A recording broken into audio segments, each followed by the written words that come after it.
Hey everyone, this is Pete, and welcome back to Atari A to Z, a series of short playthroughs of Atari 8-bit games, some which I grew up with and some which are new to me. Today is one of the former, although I didn't really get it when I was a kid, so I've been looking forward to returning to this. Today we are looking at the Temple of Apshai, which was first released in 1979 by a company called Automated Systems, who later became better known as Epyx. And they were a very prolific developer and publisher of games throughout both the 8 and 16-bit home computer eras. And this is one of their most well-known games. Temple of Apshai was one of the first ever graphical RPGs for home computer systems, so it's noteworthy from a historical perspective. Prior to that, we'd had sort of some RPGs of various descriptions on mainframe computers, but this was definitely one of the first graphical representations of a role-playing game that you could play on home computers. And it kicked off a whole series called Dungeon Quest with J for some reason, which made use of the same engine for a variety of different adventures and also a variety of different types of adventures as well. So some Dungeon Quest games were designed to be very short and snappy adventures that you'd sort of play through sort of each time you booted it up, you'd play a complete adventure. And then stuff like Temple of Apshai was designed to be played over the long term. The Dungeon Quest games were originally written in BASIC, which is the standard programming language that came with a lot of systems at the time, including the Atari 8-bit. BASIC is very easy to learn and very easy to program in, but the downside of it is that it's very slow. And so this was particularly apparent in various versions of Dungeon Quest if you look at it drawing the rooms. So it's very slow to draw the rooms. And it also has certain limitations as well. BASIC does have file handling, but it's quite tricky to do in certain contexts. So the original versions of the Temple of Apshai and various other games actually didn't have a save game system. They expected you to write down your character stats and your experience level and all the equipment you'd acquired, and then type that in again each time you played the game. So that was interesting, certainly. Later versions did incorporate a save game system, but yeah, to begin with, you had to just write stuff down. Crazy, huh? The underlying system of all the Dungeon Quest games is pretty much based on tabletop Dungeons and Dragons rules from the time, which is obviously sort of just starting to come into its own in the late 70s and early 80s. And in fact, the characters are cross-compatible, or so they claim in the manual anyway. You can actually, again, write down your character details from Temple of Apshai and then use that character in the Dungeons and Dragons game, and vice versa. You can write down your stats from your tabletop Dungeons and Dragons session and then use that same character in various Dungeon Quest games. Now the only limitation there is that the Dungeon Quest games didn't incorporate a character class system. It was all to do with the equipment you got and how you used it and that sort of thing. So it wasn't exactly the same, but it was enough to be cross-compatible. Yeah, so there were 3 releases in the Temple of Apshai sub-series, which was part of the overall Dungeon Quest series. There was Temple of Apshai, which was the first one. Then there was Upper Reaches of Apshai, which we'll be looking at next time. And then there was Curse of Ra, which was sort of I guess you'd call it a finale. These games, you can't really finish them as such, but Curse of Ra was designed to sort of wrap everything up to a certain degree. And they were then collected together into a trilogy pack in 1985. The whole thing was rewritten in machine code, so it ran a lot faster, and that became the Temple of Apshai Trilogy pack, which you can see here. So I'm shining light all over. Here we are. So this is the version that we're going to be looking at for Temple of Apshai and Upper Reaches of Apshai, and probably Curse of Ra when we get back round to C, because these are the same game in every way, apart from the fact they just run better and look better, and you can save your game, which is nice.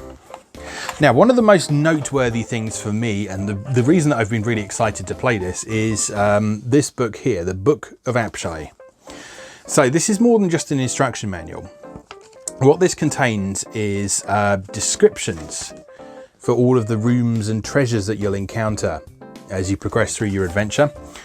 And what you're expected to do is, as you play the game, it'll indicate a room number in the corner of the screen, and then you refer to the book and you see, okay, room 1. It says, level 1, room 1. The smooth stonework of the passageway floor shows that advanced methods were used in its creation.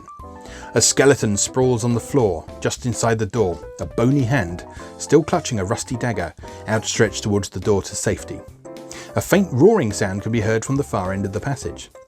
Now, none of that information is provided directly in the game, but by using the information in the book, you can figure out certain things for yourself. You can explore the dungeon, you can figure out what that faint roaring sound might be, you can choose to follow various things, you can look at the skeleton and discover that this rusty dagger is beyond help, and so it's just a lump of trash, and so on like that. And it's a really interesting way to blend some of the characteristics of tabletop role-playing with computer-based role-playing.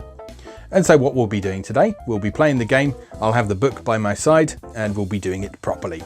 And like I said, we'll do this for Temple of Apshai this week, and we'll also do Upper Reaches of Apshai next time as well, because that's got quite an interesting different atmosphere to it all. It's written in a very different way. So I'm really looking forward to this. I specifically picked up that box copy of it quite recently. I managed to get an absolute bargain on it on eBay, so I was very lucky there. So yeah, let's go play the Temple of Apshai. Okay, here we are with the Temple of Apshai Trilogy from Epix. So this was a 1985 collection of the Temple of Apshai, the Upper Reaches of Apshai, and Curse of Ra, all together in one package, reprogrammed in machine code instead of basic, and bundled into this one lovely collection. So redesigned by Stephen Landrum with graphics by Michael Kosaka. Don't know who either of them are offhand, but well, there you are. Alright, let's begin. After a short loading break. Right, so you begin at the inn, and this was loaded as a separate program in the original version, but it's just part of the overall thing in this one. So thus quoth the innkeeper, wouldst thou restore a game in progress, load a character from disk, create a new character at random, or enter thine own character. Right, now, those of you who are accustomed to slightly later role-playing games, particularly stuff like the SSI Gold Box adventures, you may well be used to having a certain amount of control over creating your character. But in this one, if you hit C to create a character at random, it goes, there's your stats, deal with it. And also says, this is how much money you've got. Off you go. So, well, given my knowledge of D&D, those look pretty low. But we'll give it a go anyway. Our character's name is Pete. So, you'll notice the stats don't exactly match D&D, but they are rough parallels to them. So strength, dexterity, and constitution are obvious, as well as intelligence for that matter. Intuition is basically wisdom, and ego is charisma, I think. And they all affect things behind the scenes in various ways, some more obviously than others. So, let's begin. We have 50 silver pieces, and we have no equipment whatsoever. So we better sort that out first of all. If you're any rustling in the background, that's me holding the Book of Apshai. I need that to hand to look at the various descriptions and stuff that we have. Alright, so let's start by purchasing a fine weapon to go with our strength 11. We don't have a lot of money, but we've got enough for a short sword. So let's go for a short sword, which should cost 14. I ask 14 for this short sword, a finer weapon thou couldst not find. What does they offer, Pete? I'll give you 10. Not so cheap, my friend, but for thee just 11. 11's fine. Done. Alright, and then we do the same for a shield. So we'll take a small shield. Or should we take a large shield? Let's take a large shield, we can afford it. I ask of thee but 15. What offerest thou? 10. Not so cheap, my friend, but for thee just 14. 12. Done. I'm expert at haggling. I think your ego score helps a bit there. Purchase new armour. A better bit. Oh, fuck, we can't afford any armour. Well, that was unwise, wasn't it? Can we afford a bow for 10? Blackguard, thou takest food from my children's mouths, no less than 11. 11, fine. Healing salves, 10 each. Just the one. And arrows, 2 per silver piece.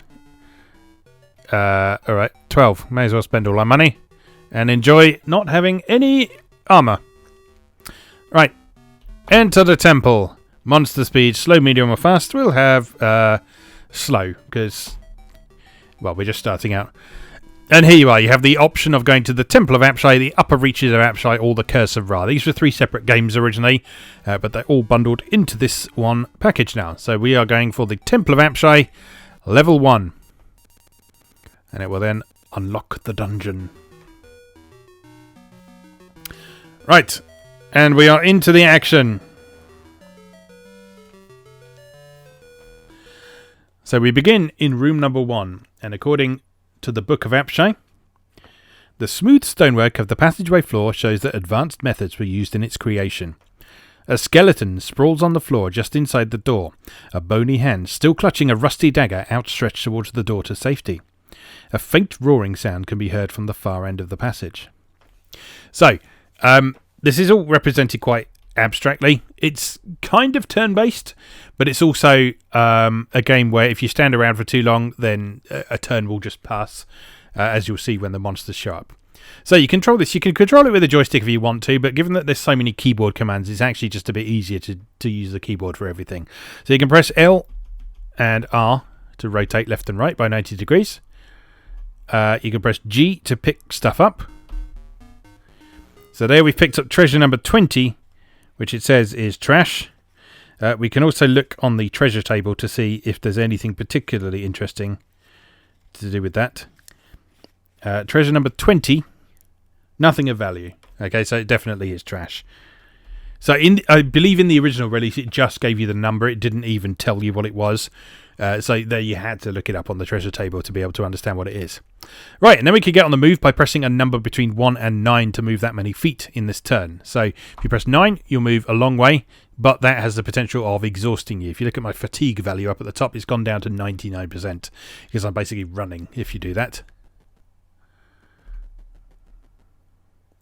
Right, we'll then proceed around this corner. And that takes us into room number 3. Room number 3.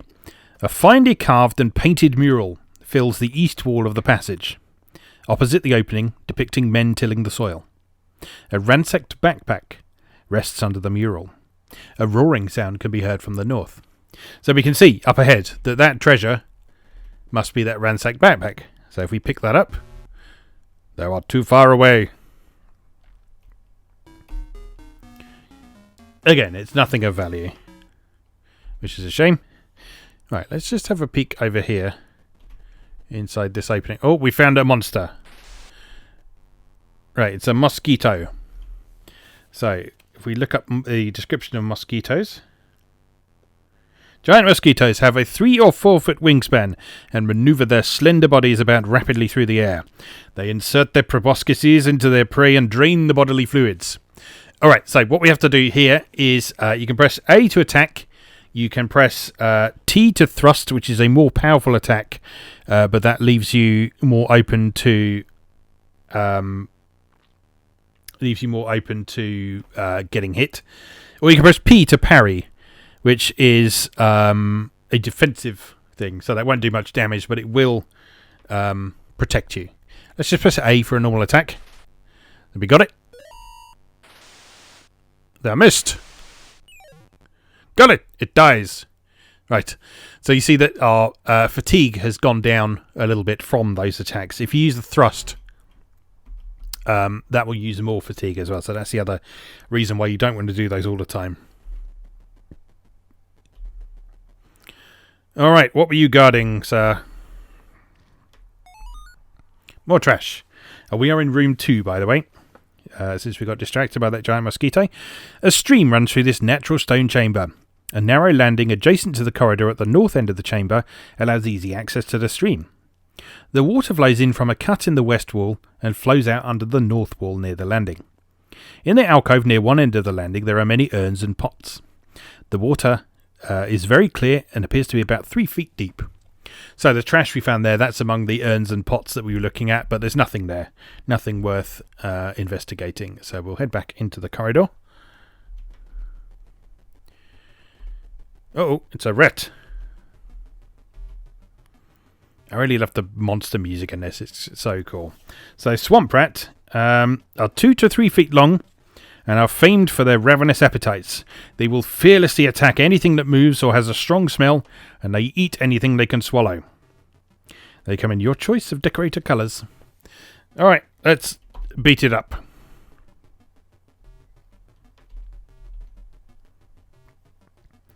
So if we just press 0, we can wait as well. That will allow him to approach. And then we can attack! I missed. Shield hit. Got it. Not enough to kill it though. I missed. Struck thee! Shield hit. Got it! It dies, but we are down to 77% wounds now.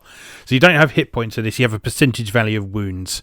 So you never know exactly how many hit points you've got, or indeed how much damage you've taken or are giving. So you have to just sort of work that out for yourself. So I do have a healing salve that I can use if necessary, but 77% is not too bad at the minute, so we're probably alright for the minute. But if we do need to drink a healing salve, we can do that by pressing H for heal. So let's proceed on our way. I don't think you heal over time in this either. Alright, room number 8. Room 8 is a passage with smooth stone walls and floor and a native rock ceiling. A loud roaring sound may be heard from the north.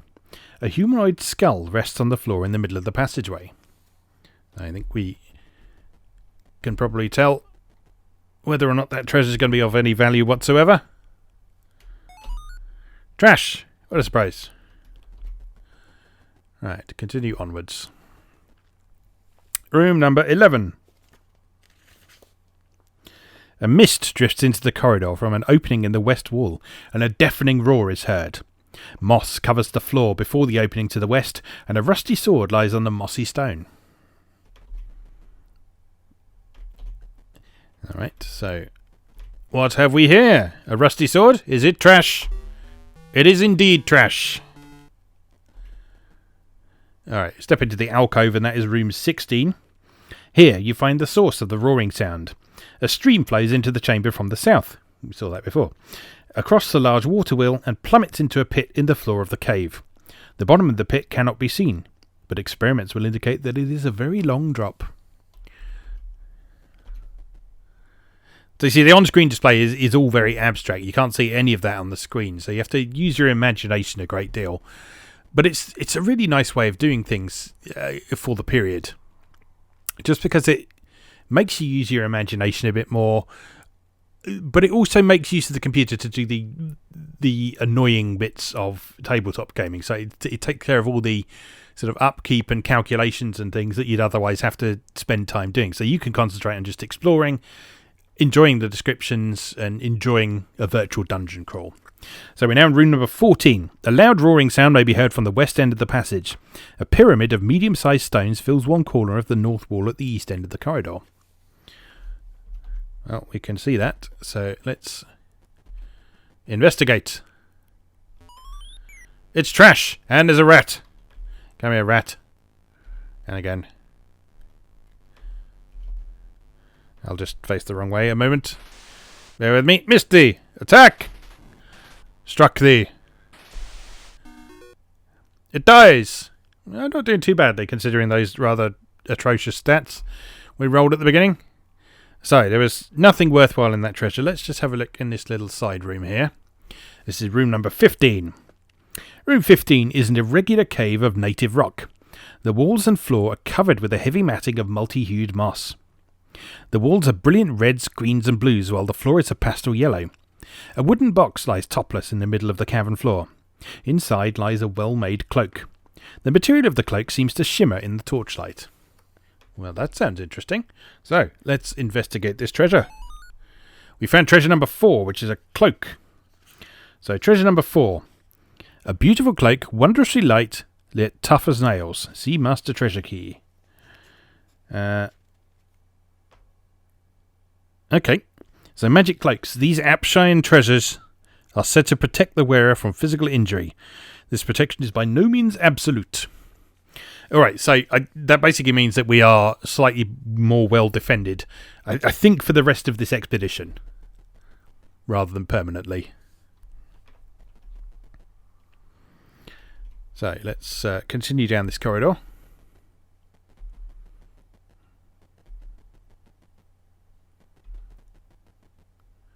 Right, now we're into room number 19.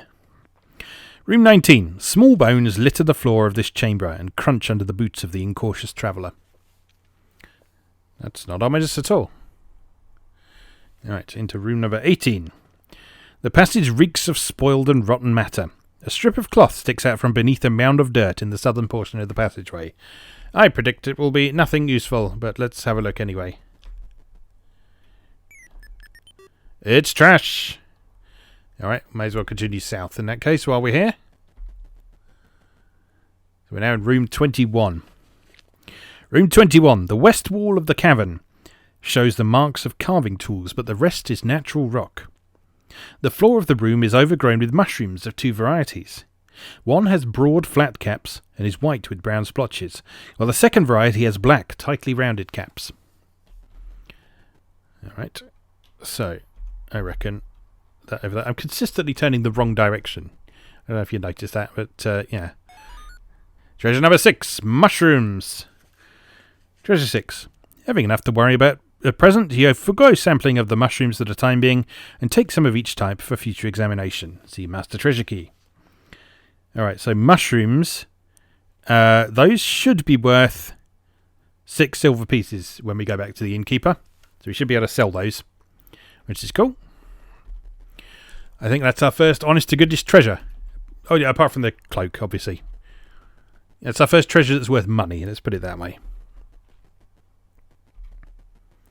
Alright, let's proceed back up this corridor. And into room number 20. Room 20. The walls of the room are covered with algae. Most of the algae is black and rotten, but the few remaining brown patches have a nutty aroma, and if tasted, are reminiscent of spiced bread. Not sure I'd be going around tasting weird algae off dungeon walls, but you know, you do you. Food algae, treasure number 5. Treasure number 5. The aroma of the plant overcomes your better judgment, and you taste a bit of it. It is delicious and builds strong bodies 12 ways. See food algae. Seafood algae where? See Master Treasure Key. Okay, so that's worth another 5 silver pieces when we go back. So that's something else we can sell to the innkeeper, which is marvellous. We're doing alright for treasure. Not bad at all. Let's continue investigating. So we're now in room number 17, the other side of that wall. Room 17. Only the floor has been smoothed in this chamber, the walls and ceiling having been left in a natural state. The air smells of decaying vegetable matter. A small mound of stones against the west wall in the north end of the passage partially blocks the way to the north.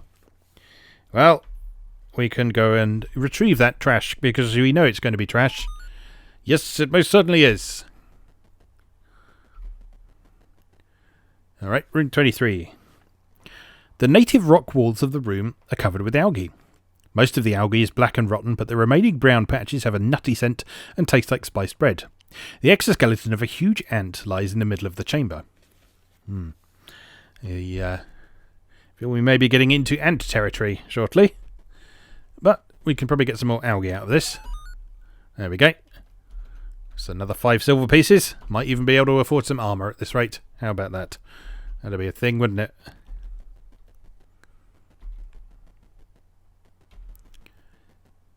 Alright, so let's have a look down to the south as well. There's some more mushrooms here by any chance? Room 22. Room 22. This cavern is also overgrown with the same types of mushrooms as are found in room 21. A skeleton lies among the mushrooms, still clutching the remnants of a sack. Well, probably some more mushrooms at the very least. Yes, very nice. Alright, let's get out of here. Now, you may well be asking, at this point, why are we here? Why are we doing this? As I realise I didn't cover that in the intro. The reason is simply because it's there, pretty much. The entire point of this game is there's a dungeon that is quite mysterious that's based to sort of on this ancient civilization that doesn't exist anymore, and adventurers have just been going in to investigate it and see what's going on in there. So that's pretty much the entire story of this game. It is a pure dungeon crawl. There is no plot or anything. You're just exploring, trying to find treasures, and trying to buff yourself up as much as possible. So it's a dungeon crawl in its very purest essence. Room 56 is a passage with rough stone walls and floor and a native granite ceiling. The south wall of the passage is faced with smooth squarish stones near the far end, while the floor and other walls are of a rough stone. A foul, musty odour fills the air, and a thin layer of moss coats the floor at the extreme end of the passage. Okay, I sense we may be getting into dangerous territory soon, but we'll keep going. We've been alright so far. A little further. Room 24. Room number 24 is a mossy carved stone landing. The air is very humid and smells of damp and mould. A slime-covered sack rests against the eastern wall of the landing. I sense there won't be anything good in it. Nope. Alright, let's go left, because good adventurers go left, or so I'm told. Room number 25. A stagnant pond fills the south end of the carved stone chamber, with a narrow landing at the south end. White mould covers the surface of the water save the southeast corner, where a gold-coloured seaweed is in evidence. Tests will reveal the water to be 3 feet deep, but the bottom of the pool cannot be seen through the murk. Okay, so there's our seaweed, treasure number 7. Having spent some time up and down the coast, you know several varieties of useful seaweed, so you take some along. Sea kelp in the master treasure key. Again, that's another 5 silver pieces for us, so nicely done. Let's check down to the south then, room 26. A shallow pond fills most of the room. The surface of the water is covered with a white mould, except in the northeast corner where a clump of golden brown seaweed is visible. More kelp. Okay. Now, I think we might have been everywhere visible. That does not mean we've been everywhere, though. What is the button for search? It is E. So, oops, didn't mean to do that. Let's have a look for some secret doors. Because there must be some somewhere. E for examine. No. Right, there's probably some clues in the room descriptions. 24 is a mossy carved stone landing. The air is very humid and smells of damp and mould. A slime-covered sack rests against the eastern wall of the landing. So, the humidity is from the ponds, obviously. Oh, swamp rat. Nothing on that wall anyway. Attack! Thou missed! Death! I'm satisfied with our combat performance so far. Right, anything in here? I believe you just have to face a wall and look at it to search it. So let's just go around and just systematically look for secrets. Let's have a look in the northern room first. Nothing there. Won't be anything there. Nothing there. Actually, let me just check that. Just checking the rulebook. Special commands. Secret doors are hidden from view and must be located before they can be opened. To locate a secret door, use the examine wall for secret door command listed on the Apshai command card. You must be facing the wall you're examining, but you don't have to be next to it. Do not be fooled by a nothing response. Sometimes secret doors are only located after the wall has been examined several times. Oh, good. That makes things much easier, doesn't it? I'm going to have a sip of coffee before we continue the search.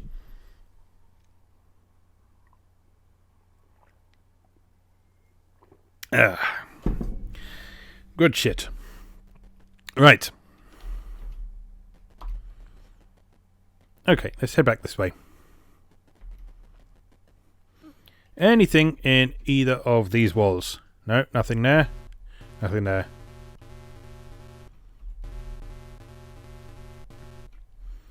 Doesn't hurt to check a few times. What about in here? Oh, mole trap. Ouch. But it hit my shield, so that's okay. Nothing. And my cat Patty is here to help. I'm sure she'll be very helpful in our adventures.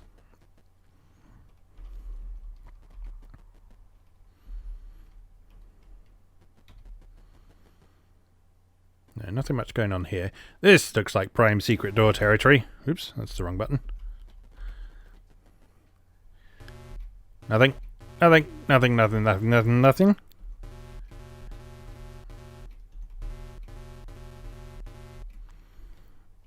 I was wrong. I was very wrong. I believe the searching for secret doors is based on one of your stats. Maybe your intuition stat? I think my intuition was quite good if I remember rightly. Maybe not. Anything in here? Hey! Maybe jump. Right. What secrets lie herein? Thou art too far away. I'm right next to it. Take a step forward. There we go. Open! Room number 9, you say? Interesting. Room number 9.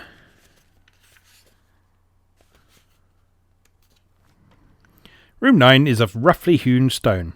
The floor has been levelled by man-made means, but the walls and ceiling are native rock. Cobwebs fill every crack and hang from the ceiling, dancing slowly in the slight breeze. A cloying, sweet odour fills the air. Room number 10. The air of the room is filled with a cloying, sweet aroma, causing the senses to reel. The walls of the room are covered with moss, which is largely brown and dried, with only a few pale green patches remaining. Breaking off any part of the green moss will reveal it as the source of the aroma. Okay, that sounds like something we can take for treasure. Give me moss. The delicate fragrance of the moss prompts you to place a sample in your pack for later investigation. See, incense moss. Ooh, that's worth 30 silver pieces. Very nice indeed. Any more secret doors? No. Oh, there is a rat though. Hello. Attack! Missed. Missed. Missed. Death. Alright. I'm feeling super heroic. Right, what have we got in here? Secret door? No. No. Okay.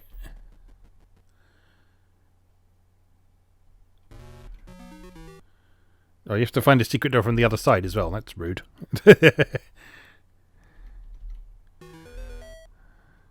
Okay. Continuing on. Right, I think what we might do then...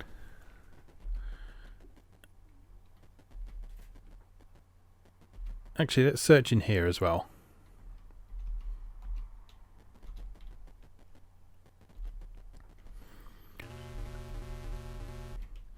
No. No. No. Alright. It's an Ant-Man! Oh no!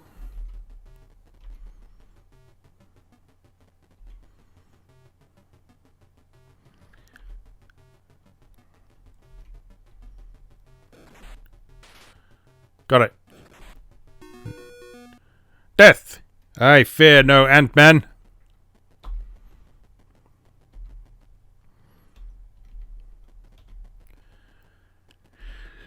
Alright, I'm going to head back to town and sell off some of this stuff and hopefully get some armour.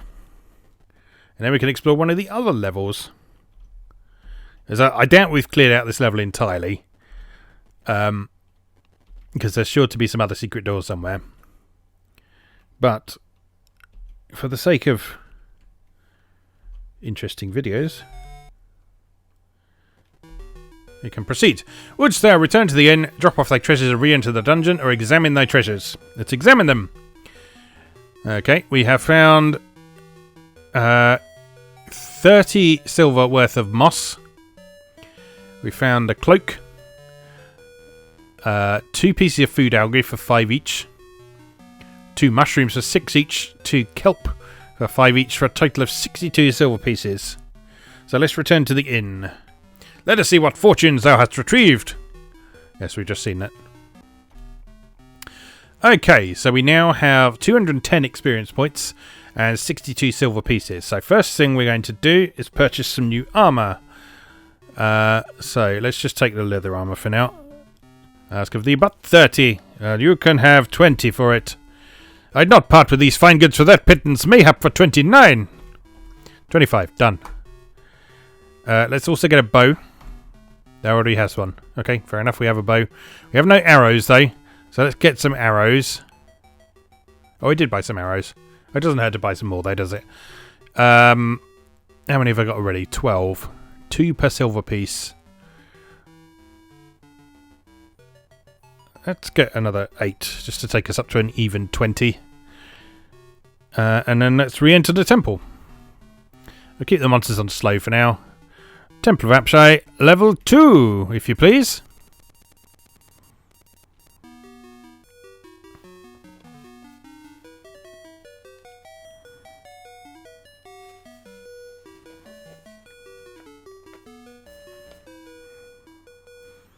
Alright, level 2.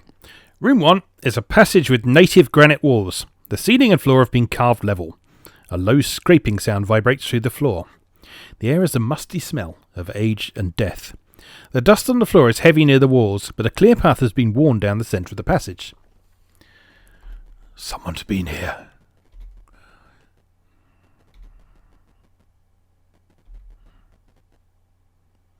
Okay, is that a door up there? I guess it is. So, can we open that? No, we're too far away. Of course we are. Because you have to be right in front of a door to open it, as we all know. We're still too far away. Walk forwards. In we go. It's a vampire bat. I'm ready for you, scumbag. Come here. Let me kill you. Oh, fuck. That really hurt. Healing. Oh, shit.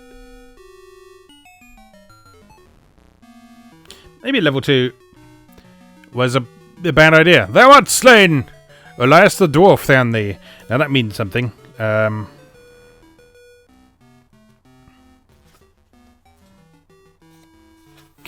So Elias the dwarf found thee. The second worst case is to be found by Elias the dwarf. While he will not eat you, he will take all your money, including any gems and jewels, and any magic items you might have. This includes magic, swords, armour, and arrows. You will be alive, but you'll be very poor. Now, fortunately, we didn't have any magic items, so let's return to the inn. You have retrieved nothing whatsoever. Okay. Maybe...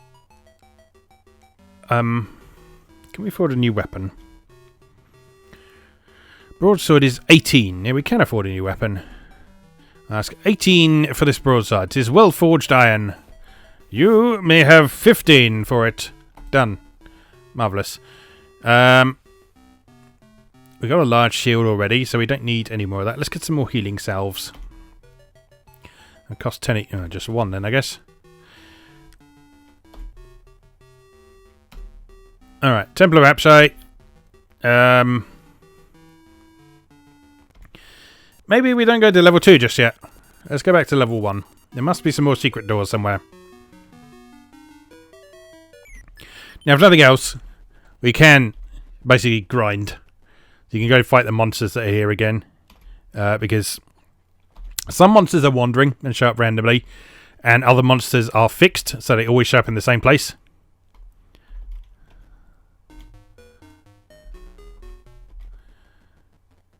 So like this mosquito, this always shows up here. So anytime you come into this room, the mosquito will always appear. And you can always give it a good kicking. Because mosquitoes suck. I think this is old trash, isn't it? Yeah. Alright. So let's look around again for... Oh no! Skeleton! Too far away. Not anymore, he's not.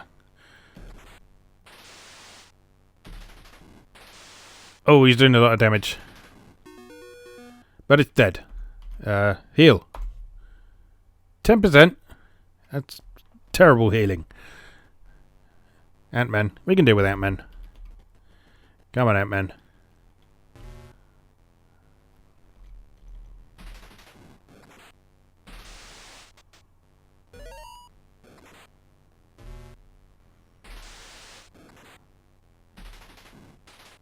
I love the combat sound effects in this.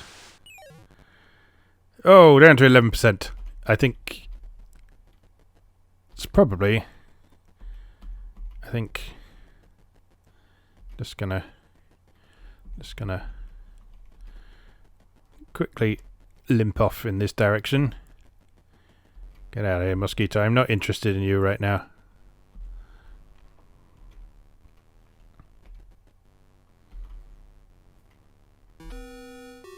Oh no!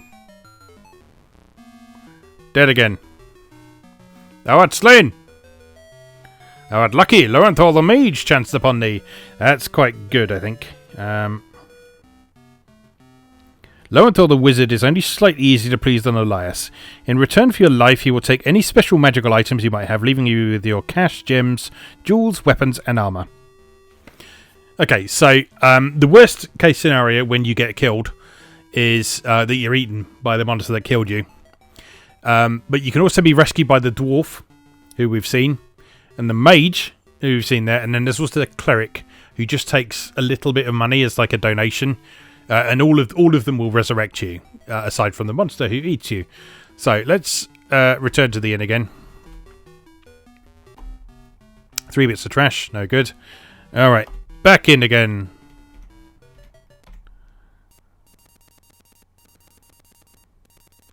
I knew that first run was going to be deceptively good. Oh, put your fingers on the right keys. I am going to go and kill that mosquito for experience, fun, good times. Attack! Death to you!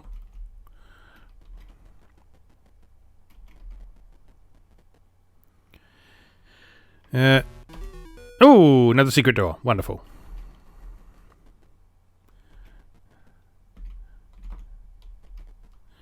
Open sesame! Let's kill this mosquito before we find out where the hell we are. Marvellous. Oh, another one. Shit. It's Mosquito Town.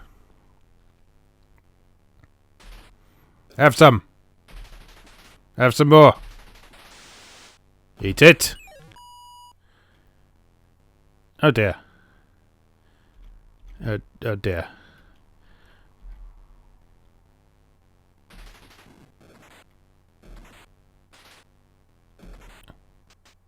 Stop hitting me. Whew. That all of them? Are we done? Are we quite finished? Good. Right.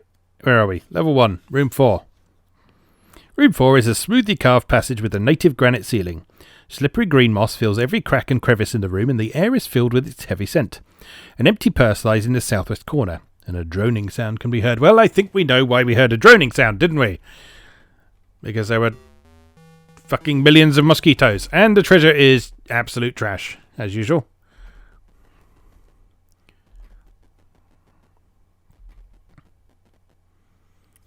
Room number 6. Room 6. 2 doors, one to the east and one to the west, are wooden and hang on brass hinges.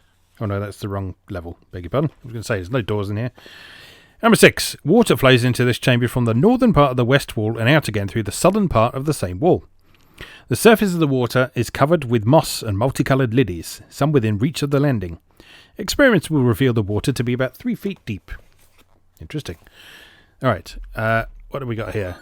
Treasure, trash, rubbish. No secret doors? No secret doors. Well, this was a waste of time.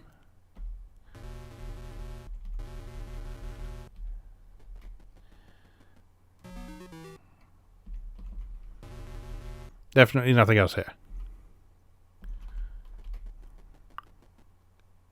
Oh. This counts as a different room, so there might be a secret door in here, you never know. But before that, room 5 is a pond-filled room with a small landing to the south. The surface of the sluggish water is covered with moss, and a number of black lilies rest peacefully upon the green matting. The water can be found to be about 3 feet deep and flows almost imperceptibly in under the west wall and out under the east wall. Some of the lilies can be reached from the landing. It's trash! Oh yes, it's trash. Nothing at all. Number 7. Is this also a pond room with lilies by any chance? Number 7. The moss-covered water in this chamber appears to be 3 feet deep also. A rusting suit of plate mail can be seen on the murky bottom. White lilies rest on the surface of the pool. Water flows into the chamber from under the east wall and out under the west wall. Ooh. You found lilies. 3 items. What does this mean? I think I know what it means, but let me just check. Several of the lilies can be reached. A vague memory of the healing properties of some Apshai flowers prompts you to pluck them for later perusal. See Master Treasure Key. Lilies, when eaten, each acts exactly as a healing potion. And it doesn't look like they're worth any money. So we may as well eat one. Thou art more well. Wonderful. Right, back to full health. Ready for action.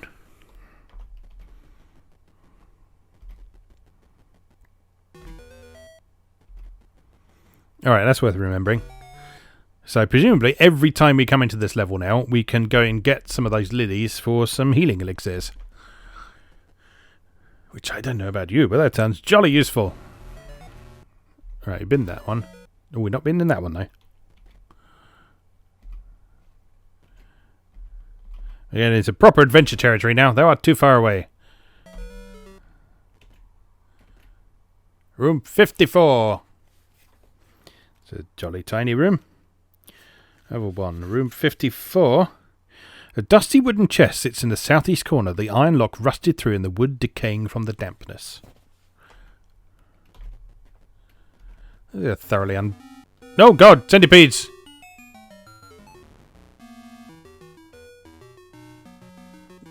Well, that was unpleasant. Elias the dwarf down the...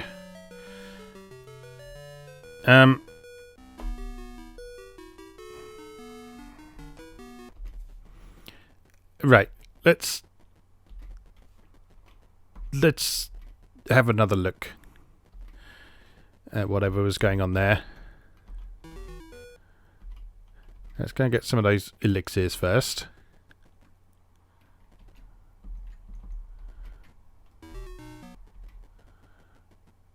We're going to have to deal with 300 mosquitoes again? No? All good? All good.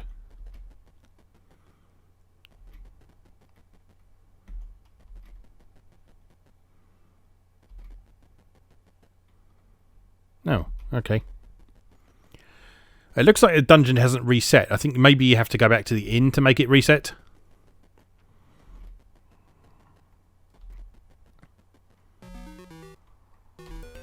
Well, let's go see if we can... Let's kill this dude first.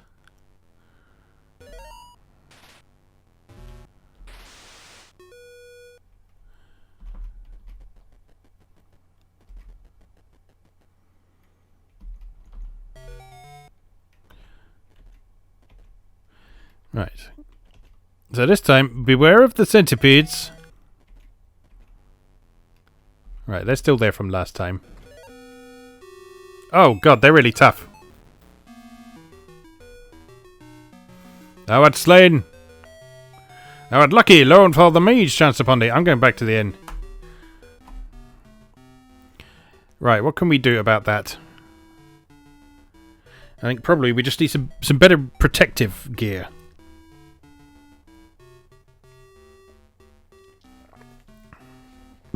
What does the book say about centipedes? Let's find out.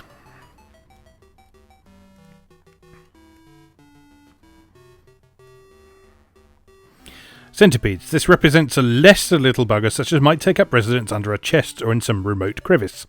Their bites are mildly poisonous. It killed me in one hit. Bloody hell. Alright, let's have another go at that. Temple of Apshai, level 1. I want to know what's in that chest now. It better be something good after all this. Right, now hopefully this time, since this is effectively a new expedition, this should mean that we can go and get the lilies again.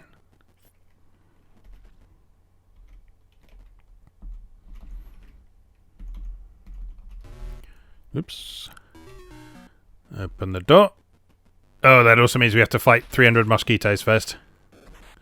Still, experience. Everybody loves experience. Next, please. All right.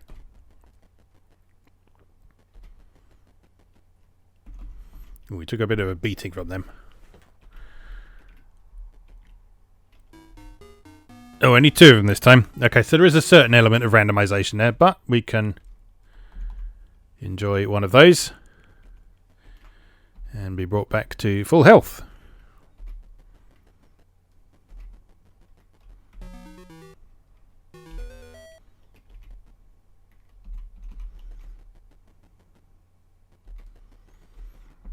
Right, so how the hell do we deal with these centipedes?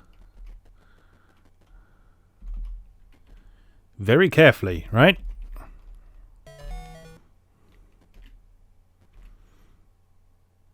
Right. Is there a search for traps command? There is. Yes, search for traps. Found thee a trap. Okay.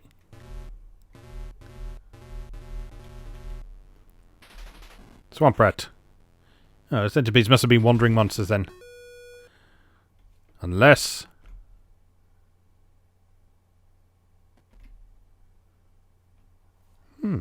interesting.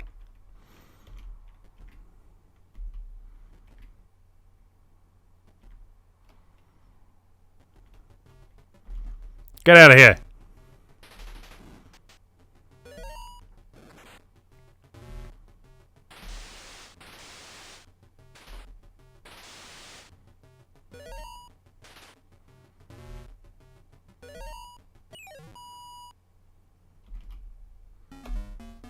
Ooh.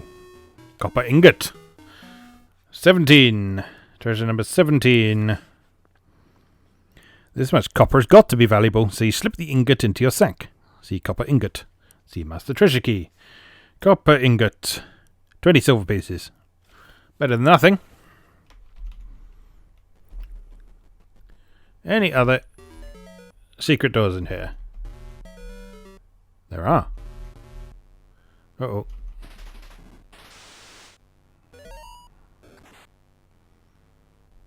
Elixir!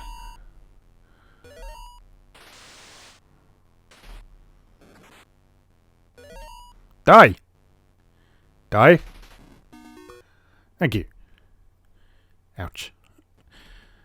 Well, let's just have a peep in the room. It can't hurt to just have a peep, can it? What could possibly go wrong?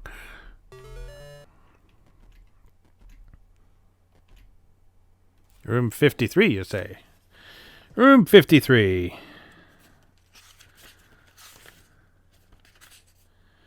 The north and west walls of the chamber are lined with racks of rusty farming and stoneworking implements. Okay. Any traps? No. Any secret doors? No. Aside from the one we just came through. This better not be trapped. It's trash! It's trash. Room number 52.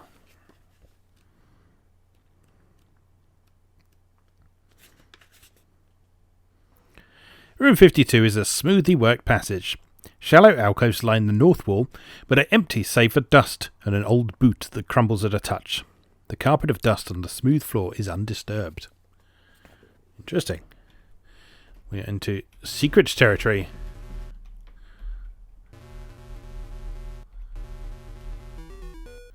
Oh. It's more trash, ladies and gentlemen. We are the king of trash. Well, you knew that anyway, but... well, now it's official. Open the door. Oh no! Swamp rat! I'm not in a great condition. Well, you know, it's only a rat.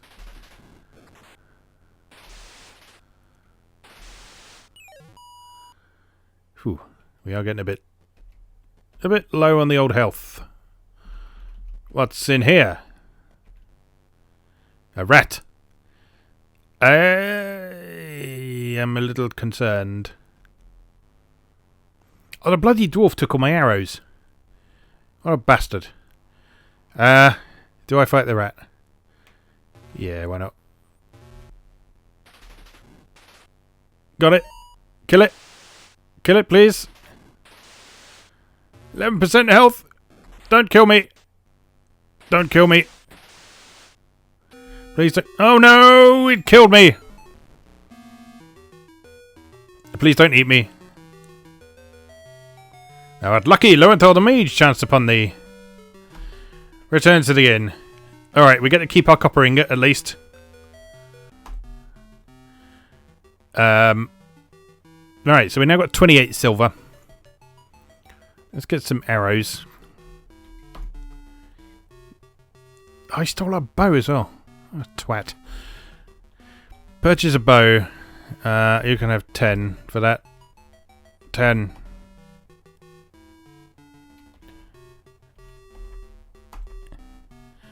Alright, and some arrows.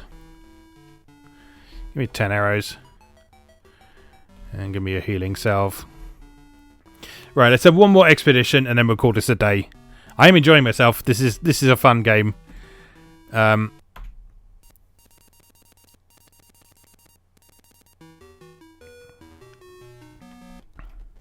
It's just interesting how dangerous this gets quite quickly. And how different each expedition could feel, actually. This is the variation between sort of things happening. It's got a real sort of nice, authentic feel of that sort of tabletop thing going on. Oh, I should go and get some of those lilies first, shouldn't I? So, open up here. Maybe kill this dude.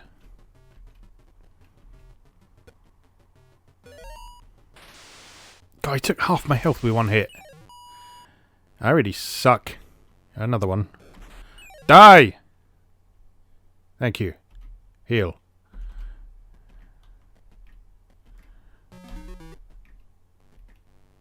Millie mosquito time.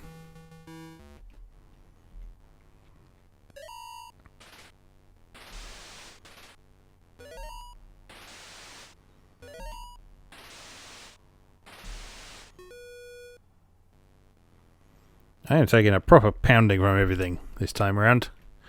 Let's try using the parry function. See what that does. So if I parry, you can still get an attack on there, but it won't be as powerful. Oh, wounds 0%. That doesn't sound good. Death! Thou art fortunate indeed. Benedict the cleric has found thee. Let's just return to the inn. You have found nothing. I think that's probably enough for now. Hopefully that's given you a good idea of how the Temple of Apshai plays, though. Or its Temple of Apshai Trilogy incarnation, at least. Next time around, we'll have a look at the upper reaches of Apshai, which obviously plays identically to this.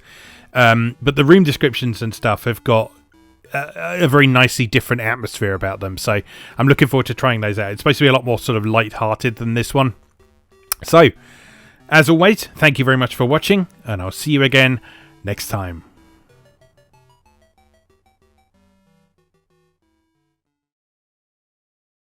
Thanks for watching. If you enjoyed this video, please help out the channel by leaving a like or a comment and subscribing. New episodes of Atari A to Z are on Tuesdays and Atari ST A to Z on Thursdays. Check out atariatoz.wordpress.com for a full archive. Do please also check out my other projects moegamer.net, where I explore Japanese and Japanese-inspired games from yesterday and today, and videopackgames.wordpress.com, which aims to catalogue a small but well-formed library of the Philips G7000 Videopack computer, also known as the Magnavox Odyssey 2. You can also support my work on Patreon or buy me a coffee. You can find links to do both down in the video description. Thanks again, and I'll see you next time.